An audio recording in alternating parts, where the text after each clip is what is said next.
Welcome back to a brand new episode of the MMA Beat. I'm Ariel Helwani in New York City. It is Thursday, July 16th, 2015. Hello again, everyone. Great to have you with us. Wow, do we have a lot to talk about. As expected, we were off last week, and I predicted the week prior that we'd have a ton of topics. I didn't expect this much, so let's get right into it because a lot has happened in the last 2 weeks. Thank you so much again for joining us. This is Luke Thomas of MMAfighting.com and the SiriusXM Fight Club. That is Jeff Wagenheim of SportsIllustrated.com, and of course that is Chuck Mindenhall also of MMAfighting.com. All right, guys, the UFC had a special Wednesday show, and I kind of feel like this is the post-fight show. It's very rare that we get to talk about an event that just happened 24 hours. It's over? I thought the main event with the... Don't joke about that. So, Frank Mir, once again, making a very strong case for comeback fighter of the year. He knocked out Bigfoot Silva in February. He knocks out Todd Duffy in a wild shootout brawl Wednesday night in San Diego. And now, I've seen some people say, okay, Frank Mir is back, and yeah, there's a case to be made there. Throw him in there against Kane. Throw him in there against Miocic. I kind of feel like we need to slow our roll with Frank Mir here. This is a great story, but they have to be very careful who they book him against. Do you agree? Who are the people who hate Frank Mir that much? I got a lot of people saying that. Really? Yeah. That is lunacy. I mean, look, you don't want to deny him the credit he deserves. He didn't just beat those two guys, he stopped them rather early. And so that means that, it doesn't mean that Frank Mir is back, but what it means is that Frank Mir is not done. I think that's the way to look at it. And it was funny, Mookie Alexander on Twitter, I don't know if that's his real name, it's weird to even say it, but he actually made a good point. He was like, if you discount Struve, all the top heavyweights in the UFC are above 30. That is wild to think about. It's still, I mentioned it before on Twitter myself, that the arc of heavyweights, it's not like this. It's not a parabola or whatever the case. It's a cycle.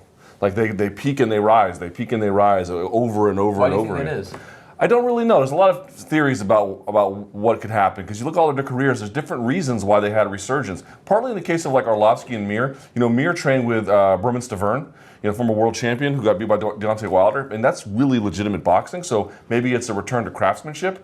Maybe he was 262. He didn't look all that limber, but if you knock a guy out in a minute, I guess you don't really have to be, But I guess here's the thing. I would not at all put him against Miocic or anything like that. But what I would say is, he deserves to be on some pay-per-view main cards. He deserves to have some other names that people know opposite him. And if he can beat those guys, then the thing changes. Yeah, and you said the word names. I think that's one of the key takeaways from this fight. And we've had this before with Arlovsky. Before that, we had Mark Hunt. We had these guys who we thought were sort of we're old and gone, and they just weren't quite ready. And now Mir's the latest one, and he's a big name that the UFC can trade upon. And I know later we'll talk about that Irish dude who's sort of redefined things. But one of the ways he's redefined things is that we sort of can look at the fight game through the lens of, what is this guy going to bring to the show? And a guy like Frank Mir has the kind of name and recognition, the kind of swagger that can bring a lot. I guess I'm a little surprised by Frank Mir's resurgence because even before he went on that 4-fight losing streak, it seemed like he was fighting in sort of stale. People weren't remembering his fights. I remember the one in Indianapolis. It was just such it was like one of the worst pay-per-views because of his fight. So I really thought he wasn't. Was the Crow Cop fight? I think that was the Crow Cop fight. Yeah, but he won that fight. He did win. Yeah. But it's like this, and then he had his 4-fight losing streak. So it's a little bit like I just felt like he was edging out. Like he wasn't mentally in the game anymore. He'd been in it for a long time. Dana pointed out last night that he was part of when they bought the company. That Frank Mir was already in place. These types of things. So I'm a little bit surprised, but then again, I look at the Duffy fight, which was a lot of fun to watch, but man, Duffy was just going in there. I thought he would blitz him. I thought he would come at him pretty strong, but I thought he might use his Hulk and try to get in space and rough him up a little bit that way too to set up his shots, but he was just winging with him, and Frank Mir just lit him up, and that's good to get that victory, but I'm 100% with you guys on the Miocic and all that. I would rather not see that type of fight. Maybe a guy like Ben Rothwell or somebody like that, but that would sort of be like where I would put him. I wouldn't want to put him in one of those other matches because I feel like we'd see Frank Mir get hurt in one of those fights. Remember what we thought about Frank Mir after UFC 169 when he fought Alistair Overeem? Was completely dominated. I mean, I think a lot of us at that point felt maybe enough's enough. And then he comes back after a break, and maybe he just needed the break. Maybe he needed that time off. I think Rothwell makes total sense. In a perfect world, if you ask me, I know you guys didn't, but if you ask me, Verdum, Arlovsky, Miocic, Kane, Rothwell, Mir, JDS, Overeem. Those are the top 4 fights at heavyweight. Who's on here? Okay. Those were. Joe Silva, you could send my check to, I'll tell you after. So I really feel like that's the perfect way to go. And hey, Todd Duffy. A tournament.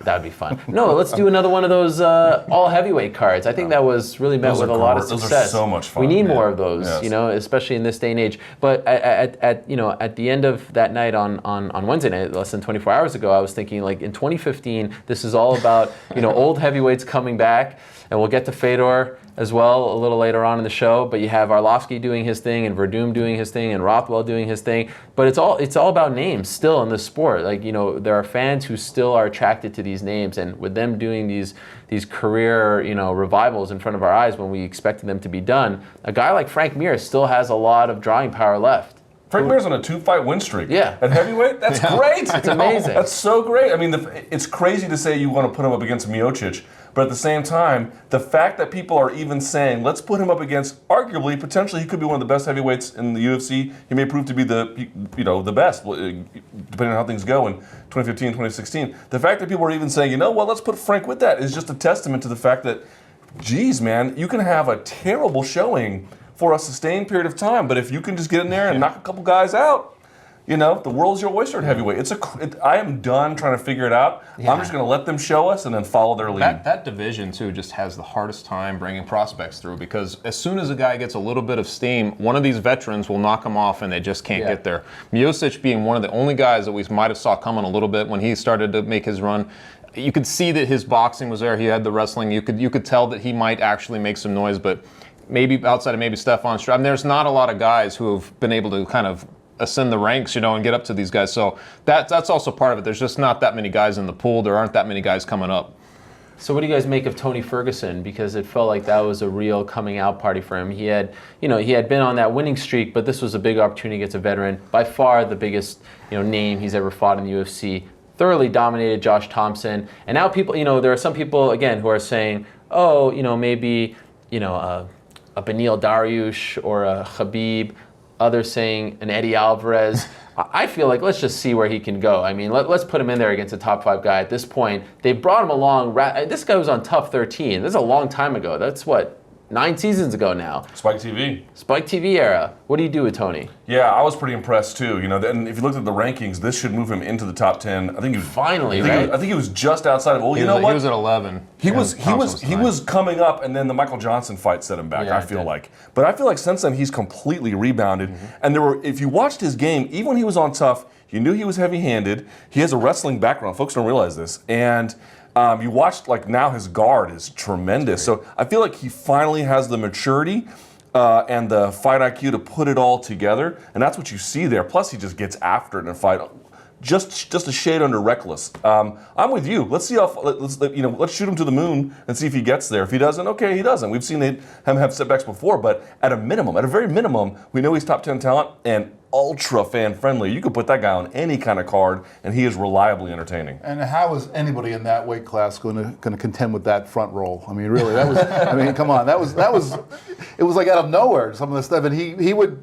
It was like even when Thompson was trying to hit him, he just had that great move. But he also, I mean, I think you used the word maturity. I mean, I was watching him saying, he was veering on in the reckless side, but he also then would kind of become patient. It was what he would every time he would hurt Thompson and Thompson wasn't going away, he sort of patiently didn't punch himself out. He didn't do anything that was going to put himself into major jeopardy. I mean, he is kind of like a fine wine. He's getting a little bit better and better. He always had the skills, but now he's really showing us he can use them pretty well. The great thing is he's pretty good everywhere. In the scrambles, he's doing some crazy things. You put him on his back, like you were mentioning, his guard is crazy. He's got the elbows. He's coming. That's how he busted Josh Thompson open. It's become one of those things you're like, when you hear his name on a card. I remember when they booked him against Abel Trujillo, that was the first time I was like, wow, that's going to be a great fight. I wanted to see him fight against a guy like Masvidal back before Masvidal made the leap. He's one of those guys is going to put the pressure on. It's going to be a fight. I feel like he's going to draw the best fight out of the guy in front of him. He's going to draw Like if it's a boring fight, he's going to make that guy want to fight him. He's going to put on a show regardless. I would like to see him fight one of the guys in the top 5. Just the similar reason to you guys. I feel like his time is right now. Like he's coming up. We could see what he can do. Maybe maybe they roll back the Michael Johnson. Maybe they do something like that. But if not, a guy like Dustin Poirier or something like that who's just just came in back into lightweight. Crazy. Yeah, that would be. I mean, there are so many fights. That's what's great about that division, but. I feel like he's just one of the most exciting guys in that division right now. Supremely confident as well. You could just see when he speaks, he's very confident. And on the flip side, wouldn't be surprised if that's Josh Thompson's last fight in the octagon. Not his last fight ever, but about to test free agency. Another one of those Zinkin guys. Great relationship with Scott Coker. I mean, one more note on Tony Ferguson, if I may. Yeah. I did the fighter blogs with him on that season of Tough. Oh wow! So I talked to him a billion times, and I saw him some subsequent fights as well. He has like a dual identity. On the one hand, he fancies himself a showman and a guy who can do all those things. He comes out to the breakdancing music and he always talks about his breakdancing past. On the other hand, he also fancies himself a technician. And I think before the two identities were in conflict, I feel like he's finally getting the ability to showcase the two dancing together at the same time in unison. And when you see that, he's a formidable task for anyone.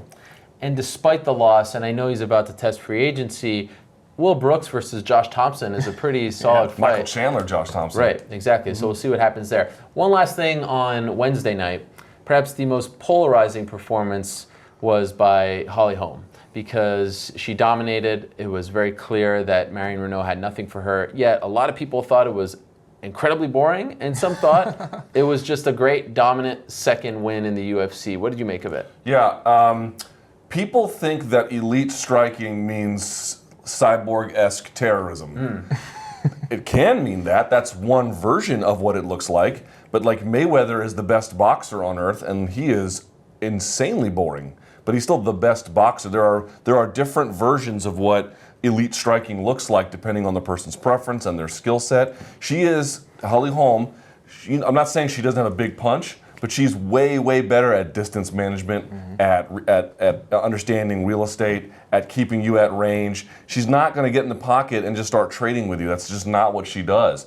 What does that mean for a fight with Ronda Rousey? We can discuss that at some point, but I feel like she's obviously very, very good. She just doesn't have, at least in this fight, the particular kind of style that gets fans cheering out of their chair. This wasn't Bermudez versus Stevens, but then again, look how Holly Holm walked out of the octagon fresh. Sure. Looking great, and I think that's the way she likes to strike. And by the way, this is someone who I believe, off the top of my head, had only 9 KOs in around 30-something boxing matches. So she doesn't have that power in her hands. And I kind of feel like she's a breath of fresh air. Do we always have to see rock'em sock'em robots? Do we always have to see blood? I mean, that was as technical of a fight at 135 that you're going to see these days, in my opinion, as far as striking is concerned. Yeah, she fights so differently from anybody else. I mean, not just all the other women at 135, but even the way she stands in her corner before, the way she paces is a little different than everybody else. And she's a lot of nervous energy. And when she's out there, the tennis grunt that she puts out every time she throws a strike. I mean.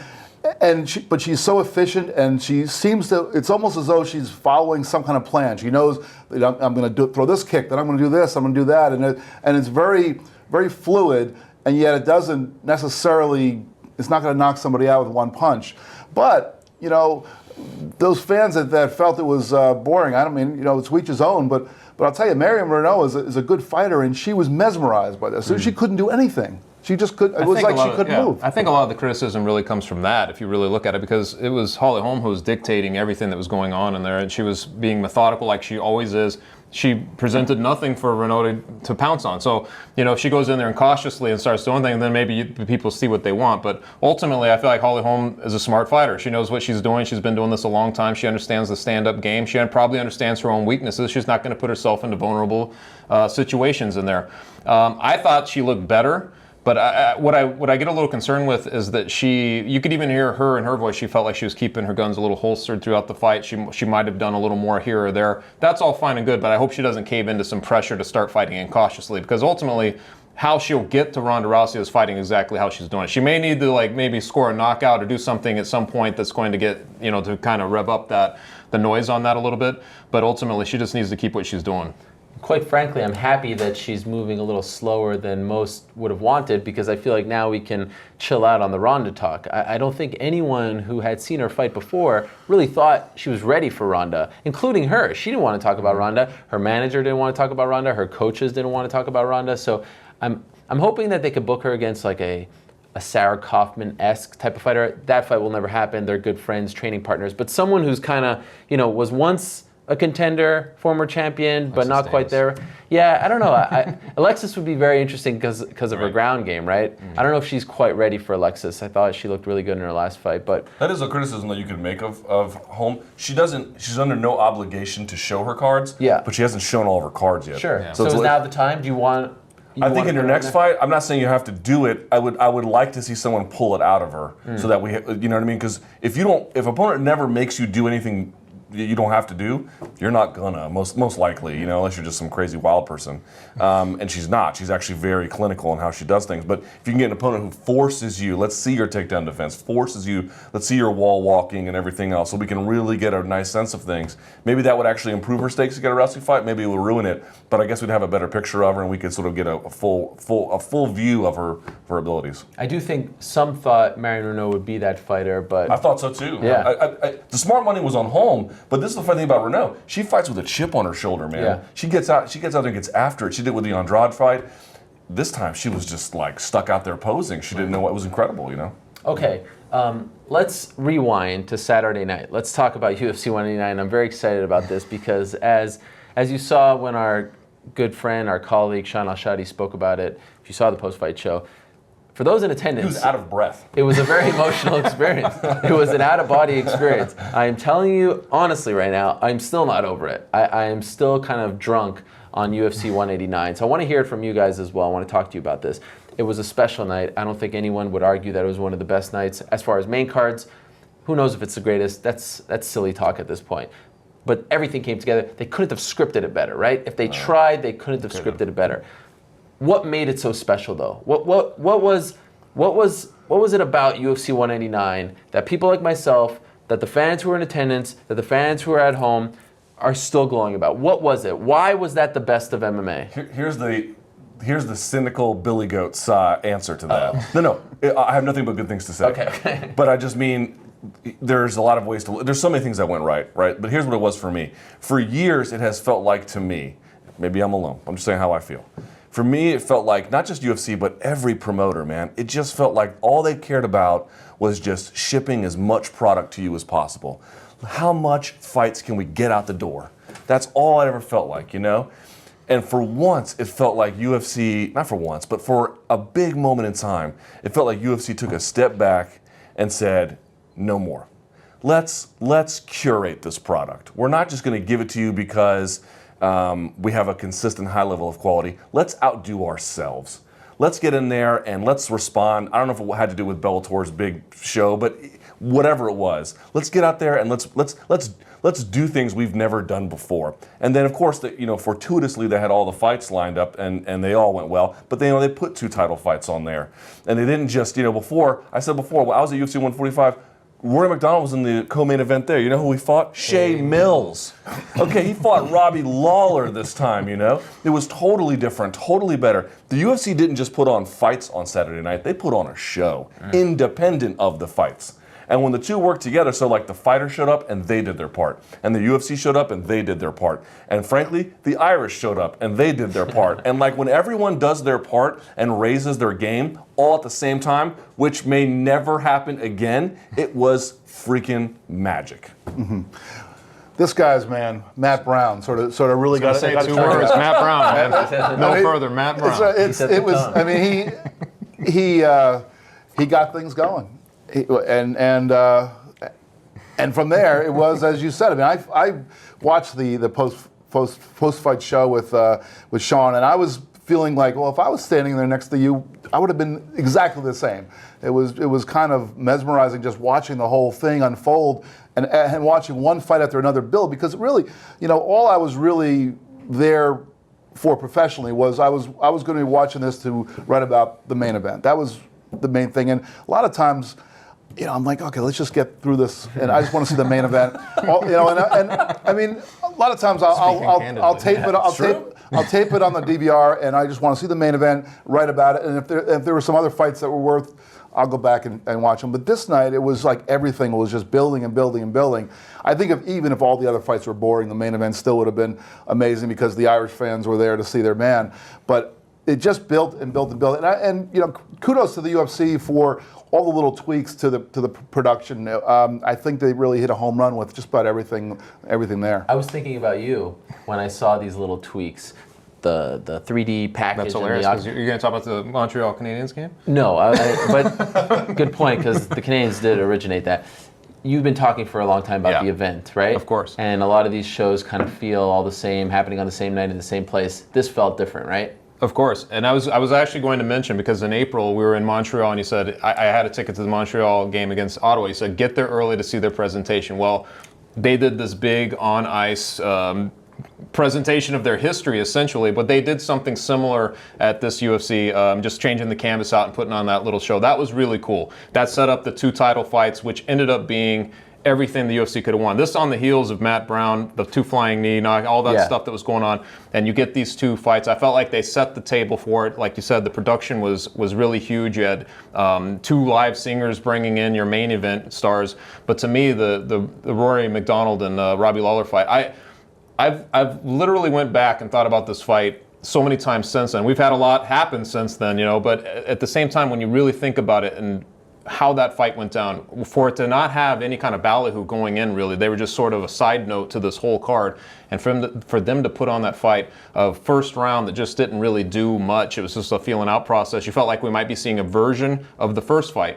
But then the second round, when Robbie starts to get going, and then the third round when the tables turn to McGregor, and then to McDonald, then the fourth round, you know what I mean, on and on, the way it went down, and then but between the 4th and 5th round, when they stopped and stared at each other, it might be the most iconic moment in the sport. Yeah. Neither guy giving an inch in the battle of thresholds and that war of thresholds. I mean, that was, to me, was as iconic as a scene as you can see.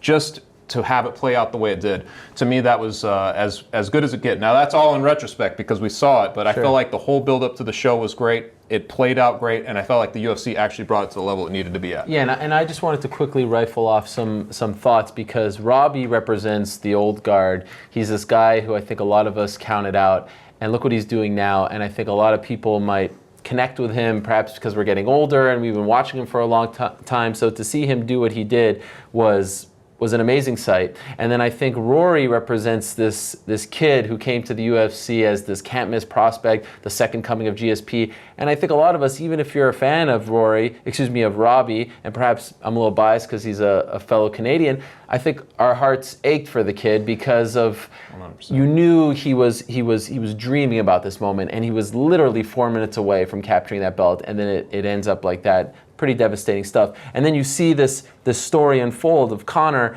and Sinead O'Connor's there, and those fans are there. And I think what makes this so special, in my opinion, is it's not, Frank Mir beating Todd Duffy is a great moment. We're talking about it. It's a good story. We'll talk about it at the end of the year, Frank's comeback. But Conor represents so much more, as we've discussed. He's really an extension of these people, a country that doesn't really get to celebrate themselves on the world stage. And I can't tell you how many times people came up to me all week long in Las Vegas, almost a little concerned, very unsure of themselves, like Irish fans saying, like, how's it going to go, Ariel? Please reassure me. How's it going to go? They were very nervous. Not on video, man. Oh, no, not on video. How do you wrestle a right straight? Yeah, they were very nervous.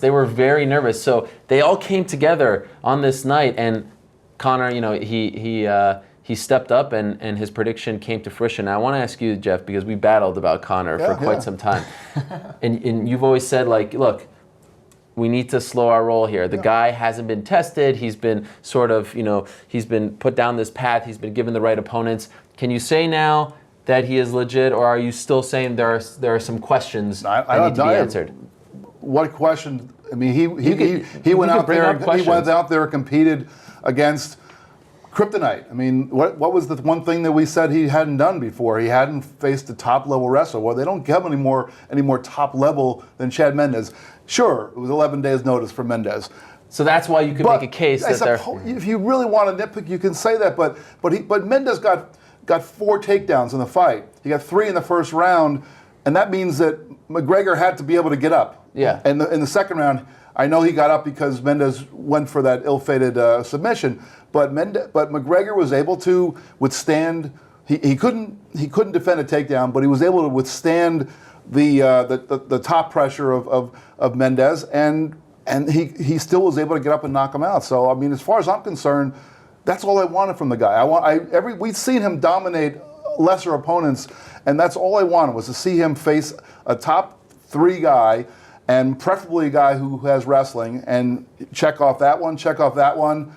I'm done. He's and I'm not the here to man. say I told you so, but the thing is, it's like, to me, it was the same way as people saying LeBron James is going to be great. Just because he had yet to play in the NBA or made it to the finals, you can still pinpoint that. And I was always very surprised by people like you who couldn't foresee that this guy had greatness in him. You know what I mean? We didn't know Well, whether. I mean, the LBJ comparison doesn't work on any level. Why not?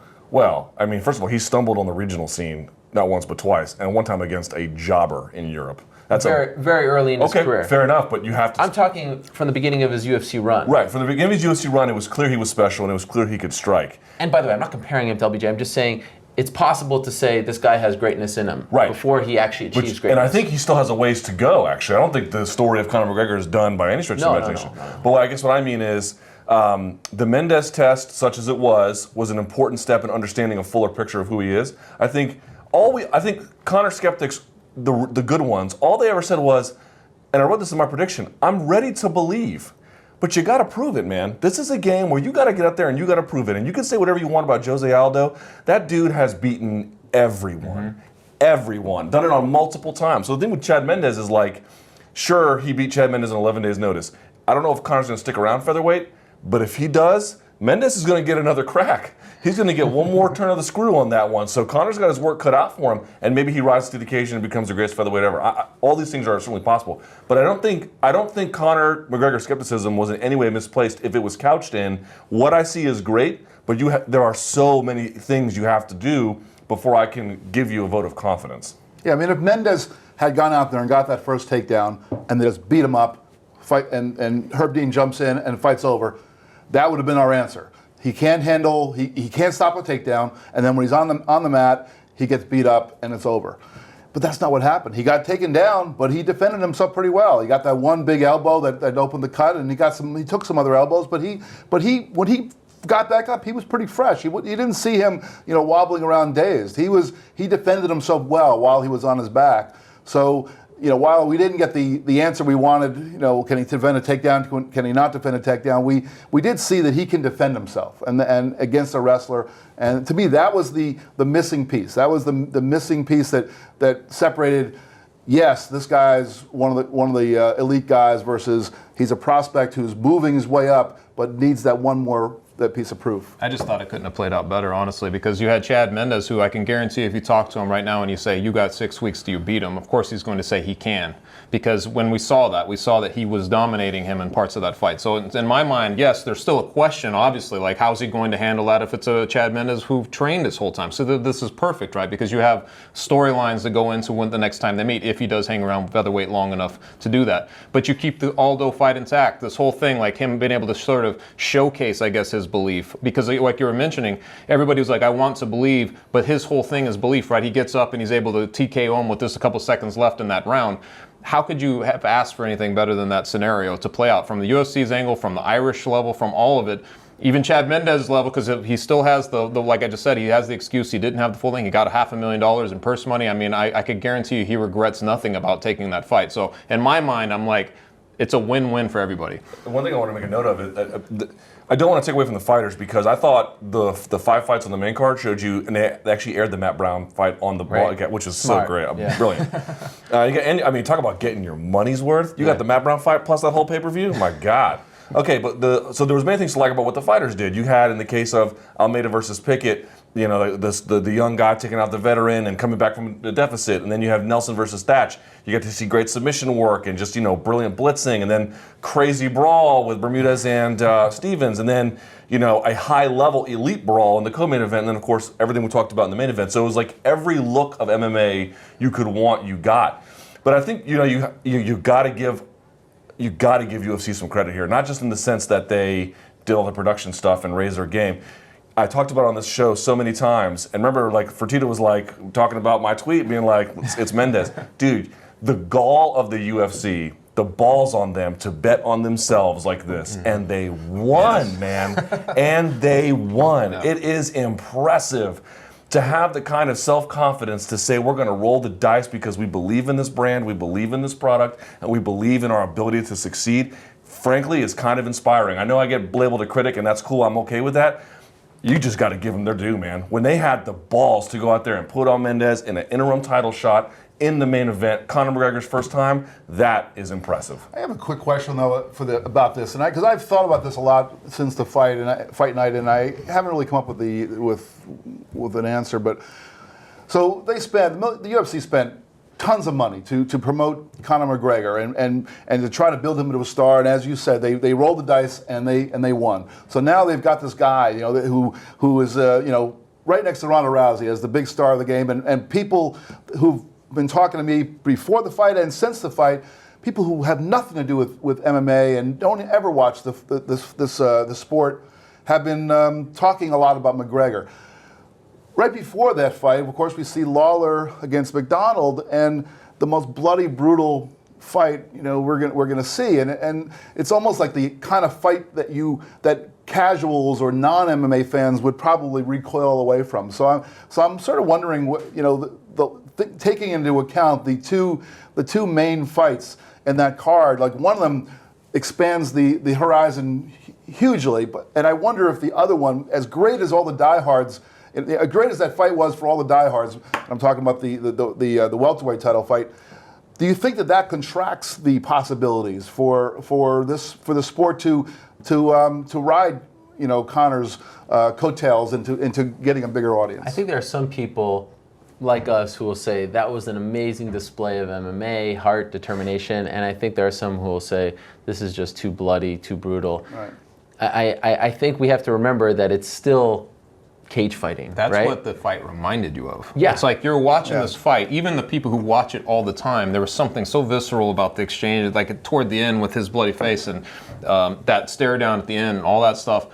That's what it reminded you of. It took you whatever hypnosis you're in when you're watching these fights, because I know we cover so many, we're covering so many this week, that you sort of lull yourself into a little bit of like, there's two guys, they're competing. You don't really empathize with what they're going through until you see that kind of fight. And then it reminds you once again how literal it is, how crazy this sport can be. So I could see it from both ways, but in my mind, it only strengthens it because you're seeing two competitors with that sort of willpower. But I could see how people might be a little bit turned off by it as well if you don't watch the sport. Even the guys at the gym where I trained the next day were like, dude, what was that? And I was like, and these are guys who have pro fights, and they were even saying to me they were like, that's too much for even me. And I was like, you got a Woodley sitting there. You have pro fighters being like, that's just too much for me. That just shows you, how grotesque and crazy it was, but at the same time, Rory McDonald and Robbie Lawler, if that fight does not go into the Hall of Fame, the Hall of Fame is worthless. How about 100%. Rory McDonald tweeting, thanking Robbie Lawler for the best time of his life? That was perfect. Two psychos. That was the best part about it. It was Psycho versus Psycho Senior, basically. That's what made that little stare off there at the end too, just that much more psychotic. It's so crazy. One more thing about McGregor, he is so consistent, I think, because he is very cocky. Again, he is so cocky that he rubs people the wrong way. He is a very polarizing figure. But man, I gotta say, I really appreciated the way he handled himself afterwards. He was so emotional, embracing with Mendes, and sometimes we hate this sort of thing, but it felt so genuine. Them coming together.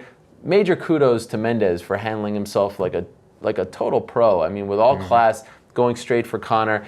And again, Conor is consistent in the fact that he sells himself the same way every time. He backs up what he says. I mean, he went straight for Chad Mendes with a spinning back kick and a flying knee against a wrestler. When they faced off, Herb Dean told me that when they faced off, he said some words that I won't repeat, but he's like, let's see who's going to back up first. Let's see who's going to be the first one to back up. Like, he was testing Chad Mendes. And look, he went straight for the guy. And then afterwards, he embraced and was talking about his team and said that he doesn't know what the word self-made means. It was all very consistent if you've been following the story for quite some time. And I think the UFC, obviously this is no major revelation, they have a major superstar on their hands. I think he is the biggest star in the sport because Ronda will open certain doors for them that he can't open. He can't even dream of opening Good Morning America and The View. But as far as business is concerned, this guy outshines anyone. Is this where the sad music starts and you tell us he's going to coach tough? Well, how about it? How about it? That was actually my next topic. What do you make of that decision? Man, I don't know. Like, to me, it's one of those things because everybody who was there, you guys who were there, but even for people at home, you have this tough finale on a Sunday after this big historic event. So it's like you're watching this tough finale that not a lot of people, I think, were too involved in watching as the season unfolded. And then you drop this news that your biggest star, who just was part of that historic night, is now going to be exiled into this situation where he's going to be coaching this thing. To me, that hit me with a thud. I was like, why? And then Uriah Faber, then you start like thinking about the whole thing about this encounter they had backstage that looked very funny to me to begin with, and you're like, what is going on? Because to me, all this seemed a little unnecessary. But ultimately, I can see why they do it. I can see why they're going to but it's always about reviving this franchise, and I find it really strange at some point because Ronda Rousey, especially coming off that show, she was like, I would never do that again. She did not enjoy her experience there. And you take the guy who's doing, who's at his moment right now, and you put him in there. I don't know. To me, it's like I like a little mystery, and I know he's very vocal. But you see so many fighters. It really opens up a different realm for them, and I guess that's part of why they do it. But to me, I'd rather have some mystery about the guy. I don't want to be inundated with him on my TV for tough. Do you think it will hurt him? Do you think the Aldo fight? It could. But the thing is, for me, people care about Ronda Rousey destroying her opponents. They didn't care about how Ronda Rousey coached this team.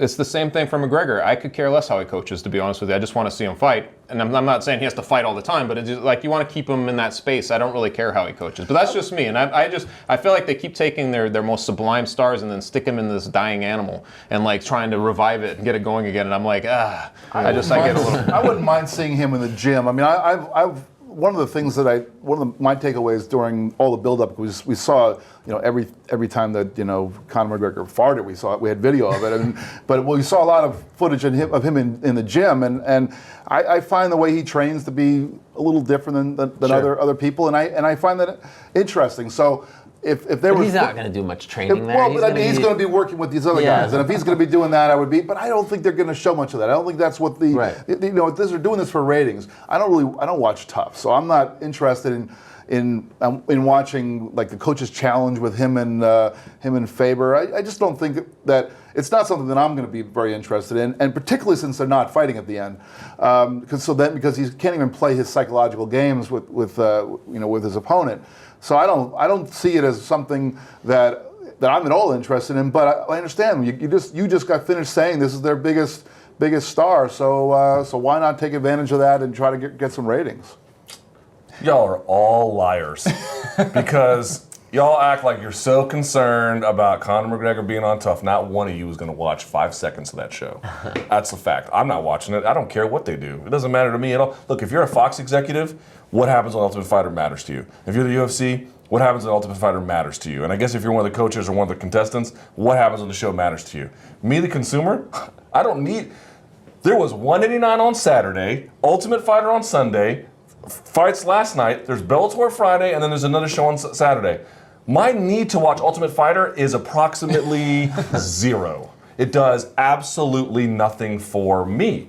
So if you're one of those executives or you're what's left of that core audience, that's your concern. Me? I don't care if you put an elephant in there. You can have a guy juggling chainsaws with Conor McGregor. I don't cancel the show. It does nothing. It does nothing to me. And I think most journalists don't actually watch. I mean, you may watch a couple here, a couple there. All right. I mean, you're better than me. But me? I'm not watching 5 seconds of it. I will say that it feels like they knew, obviously they knew this might be a scenario that was going to play out for them.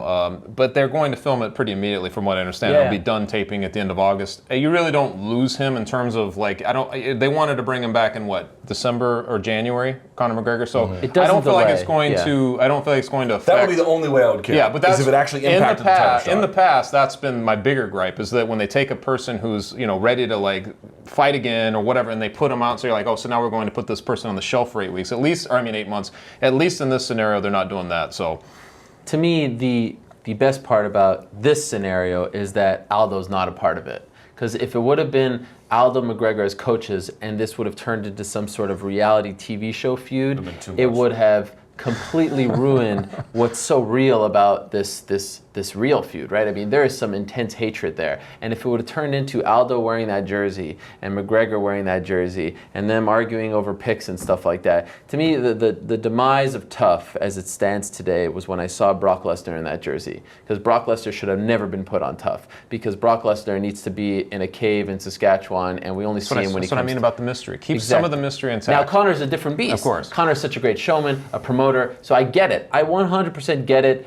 They need to put him out there. Even, when you see that little graphic pop up during the fights last night in Connor's faces, oh, I get it, he's their star. Let's put him on this brand that's struggling to a degree. But if Aldo would have been put in there, I would have really been bothered. Now I'm just like, they're not fighting each other. Well, you haven't anticipated the week when Faber walks into the gym with his pal Jose next to him and oh my gosh. Well, this is exactly my point. They have made it, in terms of how it actually affects the mechanics of the real fights, irrelevant, right? Because he's not fighting a foe, and it's being shot on such quick succession that it doesn't impact what is not scheduled yet, but a presumed December, January fight. So they've literally made it irrelevant if you watch the rest of their product. There's no real incentive to see it, other than maybe they might have a couple of prospects. Unless you're a big fan of Conor McGregor, you want to see every single second of his life. And there are some of those people out there. Do you think that they should keep Aldo and McGregor as far away from each other before their fight?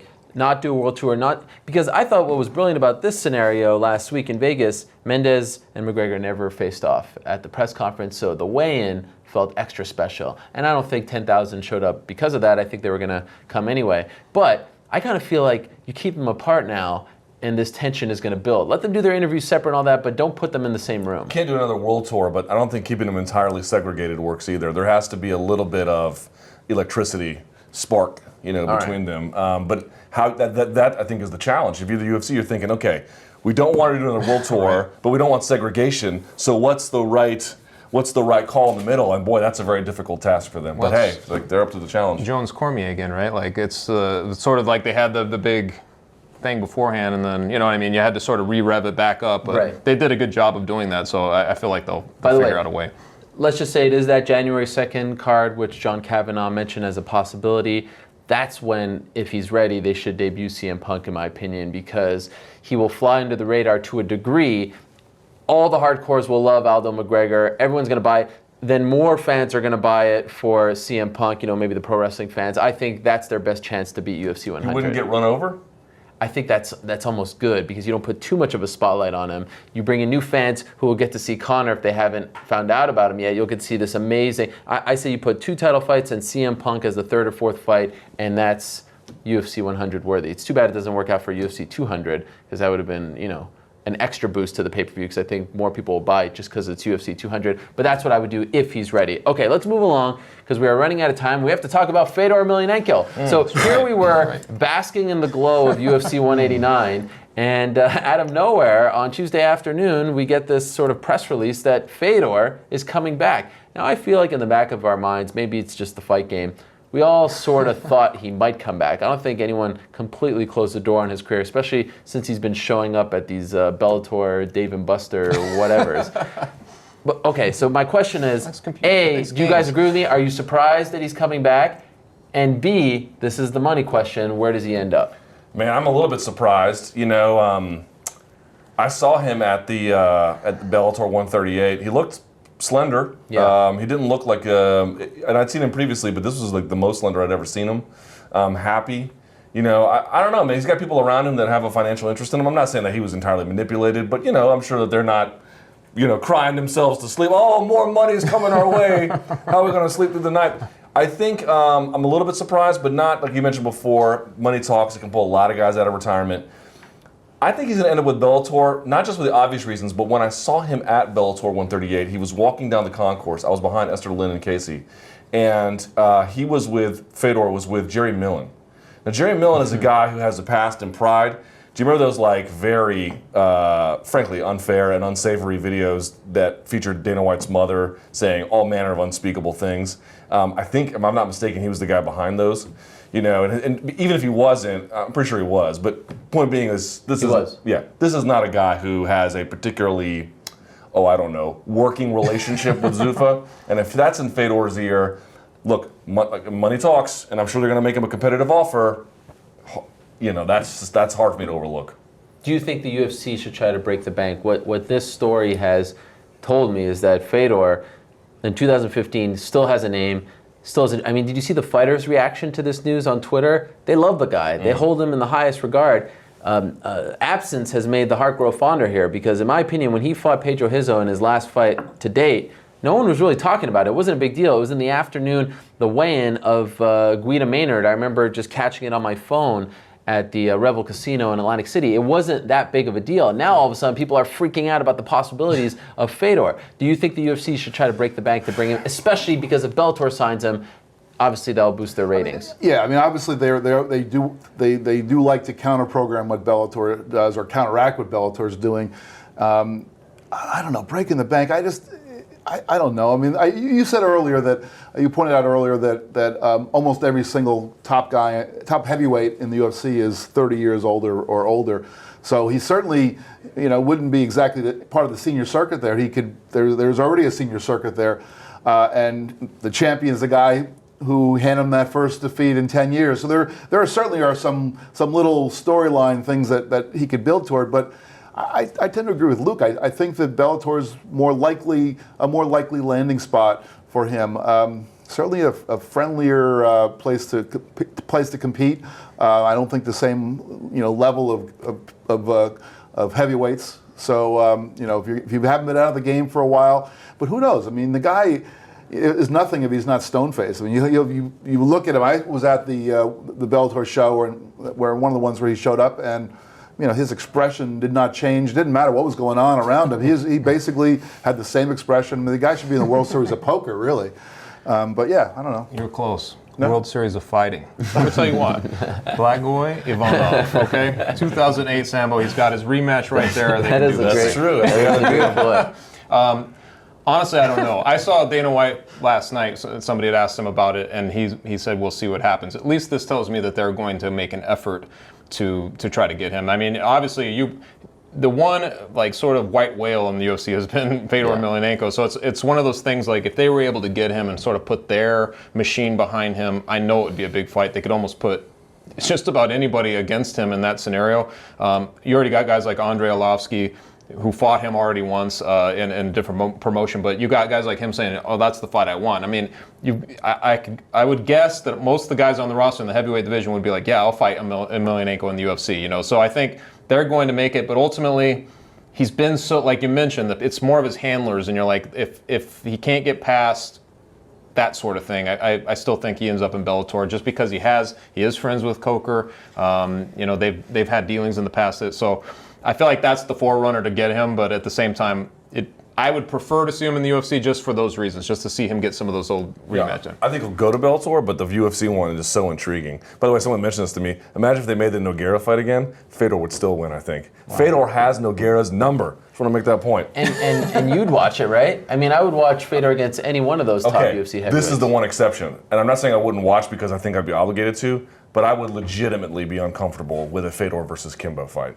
Not saying they're going to do it. I'm talking about the UFC heavyweights. Oh, yeah, sure. Because there's a number of different ways. You could go Frank Mir. You could go Arlovsky. You could go Shogun, Rampage. You can fight them all those guys, So it would work on a lot of different levels. And Henderson, too.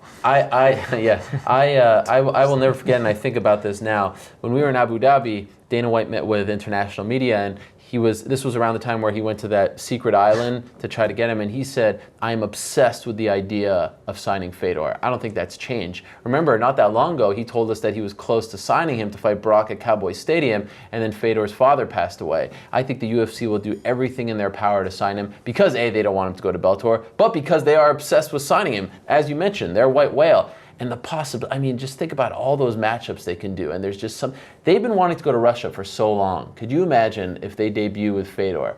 Oh, and let's throw Khabib Nurmagomedov in the co-main event, potentially in a title fight. That would be gigantic. I mean, the UFC can present something to Fedor that no one else can. Of course, they're number one. However, he has always marched to the beat of his own drum. He's always gone in a different direction.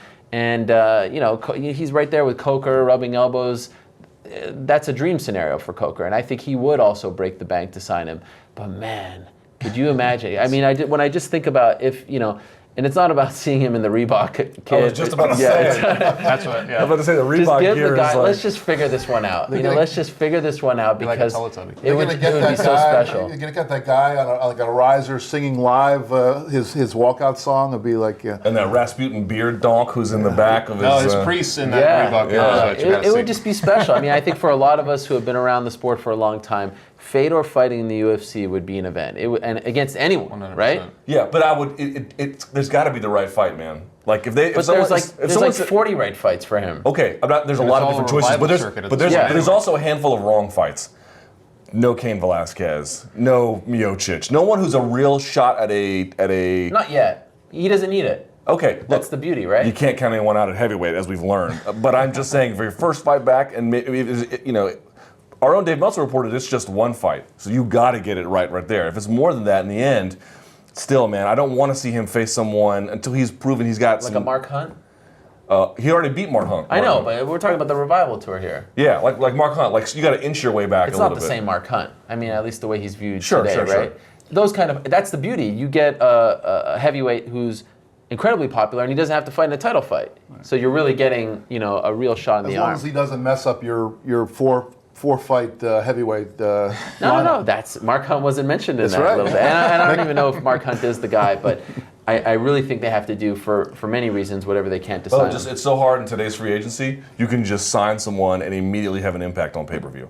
You know what I mean? The free agency is not what it used to be. Fedor's one of the last guys, maybe ever, you can just pluck out of obscurity, put on a UFC card, and kaboom. And I'm not even sure if he's a pay-per-view draw at this point. But I think With UFC muscle, he is. with UFC muscle, but the hardcores would love it, and I think he opens doors for them. And maybe this is where the co-promotion comes into play. He definitely opens doors for them in Russia, right? Totally. And they've wanted to be there for quite some time. Okay, one last quick thing. And speaking of white whales, Cyborg is in that category as well. She won on Thursday. She annihilated another sort of faceless opponent. And I said recently that I am uncomfortable with this now. I was sitting in that arena in Las Vegas, and it was literally like we were about to watch a slaughter in front of our eyes. Like you knew what was happening, and you knew it was happening in less than a minute. And I feel weird about this. I don't want to see these poor young women with their face battered and their broken jaws. This is not why I love MMA. Now, I can't begrudge her. She's fighting who they put in front of her. She fights in a very shallow weight class, and I can't begrudge Invicta for keeping her on these cards because she's their biggest name. But we got to figure this out. I don't even care now if it's at 140. I don't even care if it's at 145. We have to figure out the Ronda fight because these fights, to me, as a fan, I have no interest in watching it anymore. I'm not going to hate on anyone. Let them do their thing. Let them make their money. But I have zero interest in watching Cyborg fight a 5-1 fighter who has no business being in that cage with her. Yeah, I've been saying for a long time, and I stick to it. I think the catch weight is the way to go. Let me just make a claim here, and maybe George Lockhart will say I'm wrong, and I will wait until that point. But my hunch is that she can make 135 with his help and whoever else.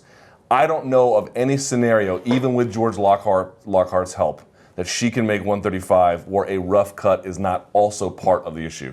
I'm sure there's a nutrition component. I'm sure there's a training component. I'm sure there's all kinds of different components. But there's no such. We all talk about the IV ban and wanting people to compete in the right weight class, except when we get a big fight. And then we just don't really care so much anymore. No, you got to cut her a little bit of a break. Have you ever seen Cyborg in person? She's huge. Yeah. The idea of her fighting 135 to me is laughable. So 140, call it a day, figure it out from there. I really don't think the people who watch Ronda Rousey anyway from The View and from Good Morning America and even the hardcores are going to somehow be upset it's not for a UFC title. Yes, it's prestigious, but why just lose a big fight just for that kind of what feels like a technicality? I agree. What he said, 140, do it. I've been banging that drum time is forever. now. I've been banging that drum, but we get a lot of the belt is, look we've got Ronda Rousey fighting in what 2 weeks, in a complete mismatch, not a Cyborg level mismatch that like her fight last week, but Well, maybe that was 45 seconds. Let's see if Betch can go that long. But I mean, but not I think that Betch has more credentials than the woman who Cyborg fought. But it is a mismatch, and what happens after that? Where's the beef? And let's see Cyborg in there 140. Let's give Ronda extra 5 pounds to that she doesn't have to cut and let him go. And I respect Ronda for saying, look, I'm not going to adhere to this steroid use, blah, blah. I respect her stance. But she's also been one to say, I'm going to go to Brazil and shove it down Betchko's face. This adds to her mystique, right? If she says, all right, fine, you can't do it, you're a sucker, fine, say what you want. I'll meet you at 140 and I'll still kick your ass. That's special. Yeah. That will go down in, part of her story as a really cool moment for her. It's probably unfair because we're asking the champion of the UFC to come and meet somebody else, but at some point, that's the competitive side has to take over, and she has to make that leap to 140. I believe, honestly, like you were saying, I don't know if Cyborg can get down. I don't think she believes she can. If you every time, and I know she's been on your show when you've asked her, she dances around that topic. I'm just not sure she gets down to 135 pounds ever. And as long as they're going to make that the stipulation, that fight never happens. So if they can make it 140, I feel like it'd have to be Ronda saying like, okay, why not? Let's do this big fight. I want to prove to you. And I can guarantee you from talking to her camp that they're not dodging her. They want that fight. I mean, Edmund got excited at the time after the Alexis Davis fight. I was talking to him a little bit about that, and Brad Slater and some of the guys who were sitting around, and they were all just very much into that fight. It's not like they don't want that fight. They just wanted Cyborg to come and fight her at 135. But at some point, if that just doesn't seem like the reality, I think 140 is going to have to be Ronda saying like, I want to prove to everybody anyway that I can beat this woman. The precedent has been set because she did say that she would step up and fight Gina Carano at any weight. I guess so once you say that, then it's not just about the belt anymore. It's not like, well, I'm the 135 champion and you got to come to my weight class. Once you acknowledge you're ready to do that for somebody else, you just got to do it. And I also remember when Hoist Gracie fought Matt Hughes. Yeah. He was bricked up, man. You go back and look at those weigh-in photos, because it was 175, right? Hughes was gigantic for that fight. So to me, it's like if you're Ronda, the UFC title's on the line, okay, that's something, and you're facing someone who's bigger than you, but you get 5 pounds to play with in terms of how you want to build your mass and speed and everything else. That's an incentive to go and, what are, I admit, extraordinary circumstances that we ordinarily wouldn't ask a champion to do, but hey man, it's a burgeoning side of the sport and you got to make some adjustments. If they agreed to a 140-pound non-title fight catch weight, no one in the press, no one, I could, I could picture Ronda doing some ESPN car wash. No one would say like, well, does this fight not feel special because it's not for the belt? No disrespect to the belt. It's important, I get it. But this is a fight, this is one of the biggest fights in the history of the sport, right? It's been building for so long. Also, didn't Anderson Silva fight at light heavyweight when he was middleweight champion at points? Sure. Yeah, a couple times. I mean, okay, no, those weren't against the versions of Cyborgs, but I like Ronda's chances pretty good. So, you know what I mean? And if they like their chances, I don't know. Make the fight. I just think the competitive side of her at some point will just say that, you read her book. Yeah. You know how she thinks and how her thought process is. I just think at some point, the money and everything else, but more the competition, just the idea that I can shut everybody up about this will come in and she'll get stubborn that way. Right now, I think she's stubbornly, she can come meet me at 135 when she can make that, we'll do it. But her stubbornness will go the other way at some point and say like, you know what, it's time for me to do this. All right, we're out of time, guys. I didn't get to 10 other topics. So much to discuss. So much has happened. Next week. Yeah, exactly. Or Matt Damon. We're going to talk about Tough 21. So much has happened in the last 2 weeks, and we're out of time, so we can't get to it. And the bad news is we're off the next 2 weeks because of Chicago and then Rio. You guys can do it without me if you want. Let it be known that I have said that time and again. It's not the same without you. Well, I appreciate that. Very nice of you. It's much better. No, but I do know this. I do know that when we will be back in August, there'll be a boatload of new topics to discuss. What an amazing sport to cover. Every day it just seems like something incredible happens, some big topic, Frank Mir coming back, Fedor, Cyborg. I mean, just... Can you believe who we're talking about? Yeah, it's Cyborg, Fedor, Frank Mir. It's unbelievable. Crazy. Unbelievable. We appreciate your time. Thank you so much for watching. That is Luke. That is Jeff. That is Chuck. I am Ariel. We'll see you in 2 weeks. Enjoy the fights.